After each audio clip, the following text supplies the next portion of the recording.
It was one of the biggest tests of her career. Would she pass it and go on to star in one of most hyped movies of the time? Or would she not, and be forced to watch another actress in the role of a lifetime? It all came down to how Joan Collins acted in this one pivotal moment. Sadly though, this was no audition room. It was an industry party in 1950s LA. And the handsy 50-something who had insisted on whisking her around the dance floor, had no real interest in her performance skills, of that kind anyway. This was Buddy Adler, head of Fox. And he was making it clear just one thing stood between 20-something Joan and the coveted lead role in Hollywood's biggest budget film to date, Cleopatra. That thing? Letting him buy her a flat that he'd visit 3 or 4 times a week. Dame Joan recalls, "The very thought of this old man touching me was utterly repugnant. I couldn't and I wouldn't. So, that was that." A bright-eyed Elizabeth Taylor got the career-defining part. But did Dame Joan ever regret turning down the offer? "I have thought about Cleopatra and what would have happened," she tells me, on Zoom from her flat in Mayfair, central London. "My life would have been completely different. My career would have taken a very different path. But then I wouldn't have met my second and third husbands and had my wonderful children." There was another advantage: Dame Joan, now 90, couldn't stand Richard Burton. He was one of the leading men who thought they had a divine right to sleep with their leading ladies, she says. On another film, he told me I would break his record if I refused to sleep with him. She refused nonetheless. "He barely spoke to me for the rest of the production," she reveals. "He was horrible up close, all pimply and pockmarked skin. I never really saw what Taylor saw in him." Burton was far from her only co-star in Hollywood who would have been cancelled today. During a love scene for 1970's The Executioner, George Peppard came in for the kill, repeatedly forcing a full-on Frenchie on a topless Joan, pinned beneath his 6 feet 2 inches frame. Jean Barry also slipped her the tongue on camera, as did her friend and childhood pin-up Gene Kelly. The latter gets off a little more lightly. "There's affection in her voice as she tells me," he said, "I've been wanting to do that to this little lady since I met her." But was she not also disappointed in her idol? Especially since they'd been friends since she arrived in Hollywood. "Yes, I was. I had loved him since I saw him in Me and My Gal when I was 11. It all explains why Dame Joan, whose goddaughter Cara Delevingne is now in the industry, is a fan of the recent trend for experts called in to oversee sex scenes. "I do think intimacy coordinators are a good idea. At least now, actresses won't have to put up with someone splayed across them, slobbering all over them." Her anger is mainly aimed at Peppard. But it was at one of Jean's weekly soirees that a certain Marilyn Monroe warned Joan about the other danger in La La Land, the so-called wolves of Hollywood, the studio execs. By then Joan had already had her first run-in with the casting couch in the UK. She'd been a virginal teenager when a seedy producer offered her a lift home, unbuttoned his flies and tried to grab her hand, before she fled. Now in Hollywood, she was a target for a veritable industry who's who.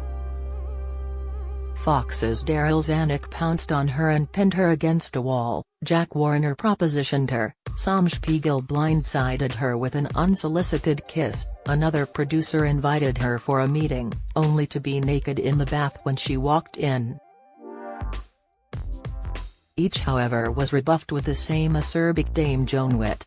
The wolves, it turned out, were no match for a London girl who grew up in the Blitz. Especially one who had seen her childhood home, and beloved Dolly, Shirley Temple, blown to smithereens by the Nazis. Women of that time had to be very strong. They were survivors, she says. I think what really helped me survive was my father constantly warning me about the pitfalls of the profession. Her father was talent agent Joan Collins, whose clients included the Beatles.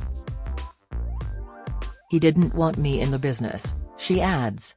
But he always said to me, if any man gets out of line to kick him in the nether regions. Dame Joan also found humor one of the best defenses. Nothing apparently makes a sexual predator feel quite so off-kilter as laughing at their pathetic, ego. Not every memory of the time is marred by the miserable misogyny. Dame Joan was 6 when the Second World War began.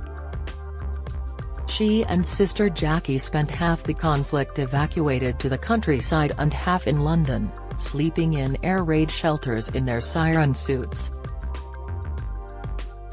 Acting was somewhat of an escape.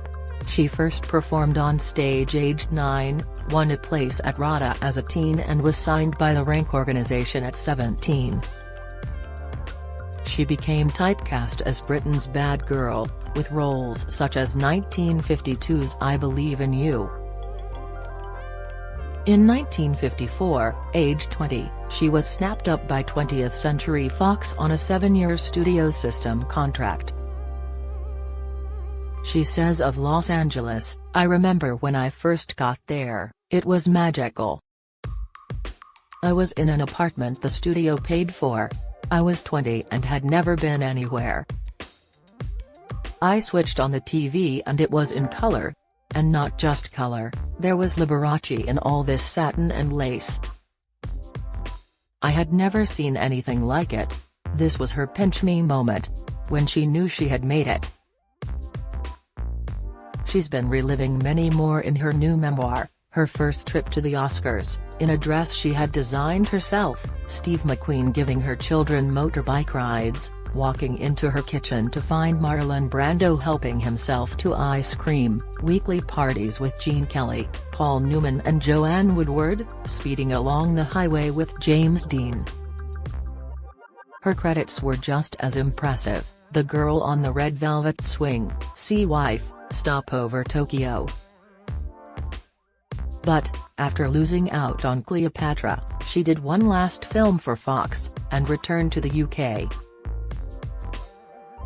27 was widely deemed by studio bosses to be the age when women lose their sexual allure, she jokes. She went on to produce and star in The Stud and the Bitch, adaptations of Jackie's bestsellers, before joining Dynasty in 1981 and cementing her icon status. And the late Michael Nader, Alexis's hunky paramour Dex Dexter, was one of her few very gentlemanly co-stars. I was so sad when he passed away, she says, of his loss to cancer in 2021. He was such a lovely man. And while Dame Joan openly wishes she could be more like her shoulder-padded alter ego, to others it's sometimes hard to see where one ends and the other begins. Her response to Adler's indecent Cleopatra proposal sounds straight out of Alexis's scripts.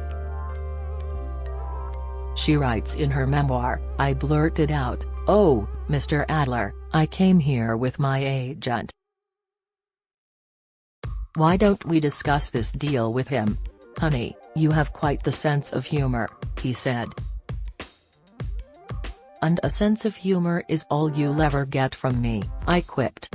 In hindsight, Dame Joan was never right for Cleopatra anyway. She was never going to let those showbiz snakes take her down.